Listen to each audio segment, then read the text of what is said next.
Greetings, YouTube. I've been a Star Wars fan for decades. Star Wars is the only movie that I've ever seen in the theater 5 times.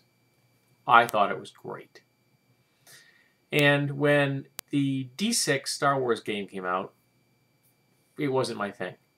I just didn't like the D6 system. I never got into it. So I was kind of happy when they released a D20 version with the advent of 3rd edition. And I bought a copy, and it still didn't seem to fit right. Bought the core book, the first edition, the first printing, put it on the shelf, never really looked at it again. When the Saga system came out, I was floored. This was the perfect fit for Star Wars. So I got rid of my Star Wars D20 book. Recently, one of my subscribers, Alaka, was nice enough to pass on some D20 Star Wars books to me as a gift. I didn't know they were coming. And one of the books was the revised core rulebook. So this time around, I looked at the book not as a Star Wars supplement, because I don't remember the first printing enough to see how much it differed between that edition and the revised edition. So I can't tell you how it differs. I may ask around online. There may not be much difference. But rather than looking at it as Star Wars, and I still don't think it really fits all that well, I looked at it as a science fiction game. Just flat out a science fiction game. And suddenly, the scales fell from my eyes, and I saw the game for what it is. A really solid D20 science fiction game. And this is the core book that pulls it off. It does a better job, I think, than the Wars role-playing game I've reviewed in the past. Though that is still a good game, and it can be had online if you can find it, I believe, on Amazon, not too expensively. This must be popular because a lot of the books are not cheap. I could not find a lot of these for a low price, and the Starship book was unbelievably costly. I'll probably never be getting a copy of that unless I stumble on a good deal. But he also sent me a tech book because I don't think you can go wrong with a tech book. All kinds of goodies for a science fiction game.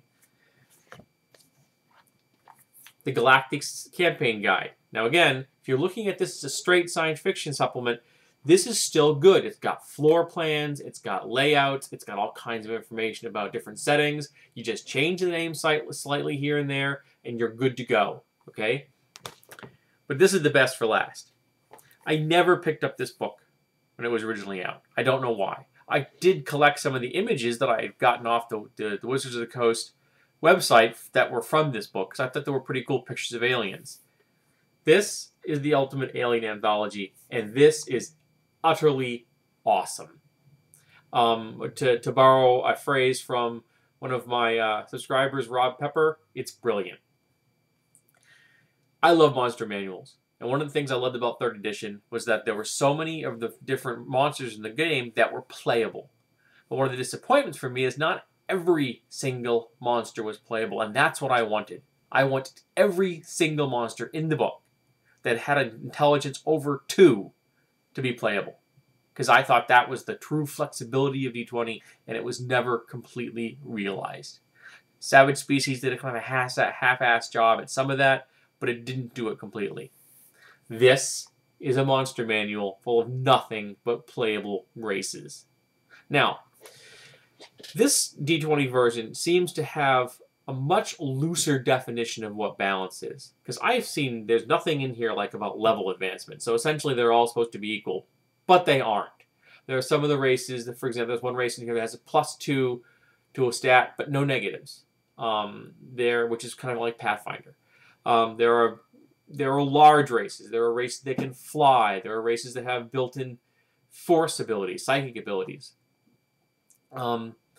It's got so many useful things in this. You could use these as aliens, of course. You could use them as mutations.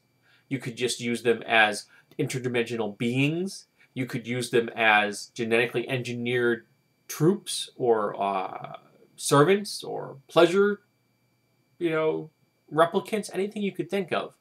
Say you wanted to throw out the idea of doing a traditional fantasy game.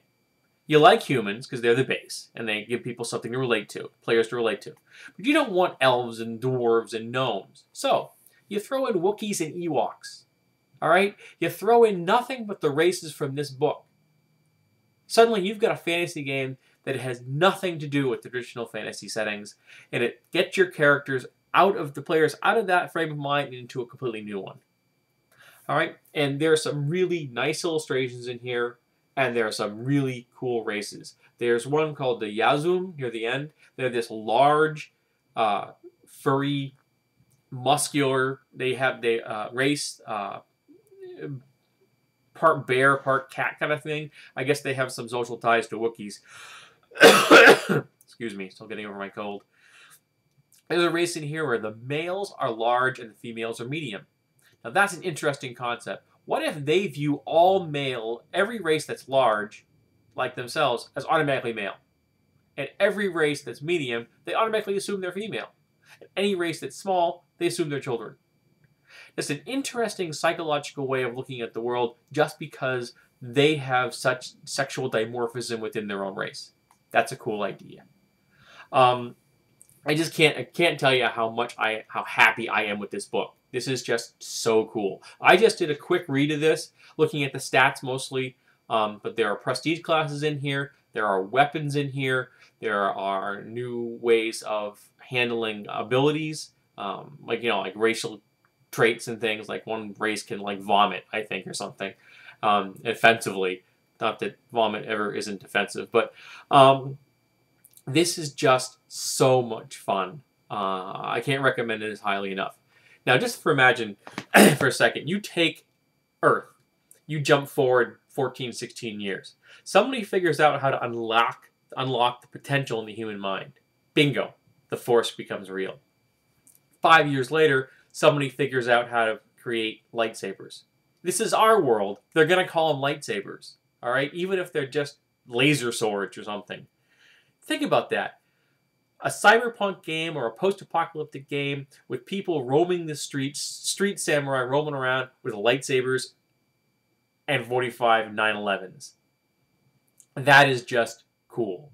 So don't look at this as a failed edition of Star Wars like I did. Look at this as a successful version of a really solid science fiction game.